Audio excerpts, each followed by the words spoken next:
ভাই রে ভাই, আসলে কোনো সাধারণ জিনিস না।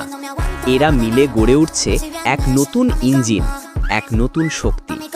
মিস্ত্রিরা একে একে গিয়ার বসাচ্ছে, স্ক্রুটাইট দিচ্ছে, তারের সংযোগ দিচ্ছে, যেন একটা প্রাণহীন ধাতব দেহে নতুন করে প্রাণ ঢেল দিচ্ছে। প্রতিটা অংশ বসছে নিজের জায়গায় নিখুঁতভাবে, নিঃশব্দে। আর শেষ ঢাকনাটা লাগতেই মনে হয় একটা নতুন হৃদয় ধুকপুক করা শুরু করলো। এভাবেই জন্ম নেয় এক নতুন ইঞ্জিন, ঘাম, দক্ষতা আর ভালোবাসায় গড়া এক যান্ত্রিক প্রাণ। চলবে রাস্তায়, উড়বে গতিতে, কিন্তু তার শুরুটা এখানেই, এই ওয়ার্কশপে, দুই হাতে গড়া এক স্বপ্নের মতো।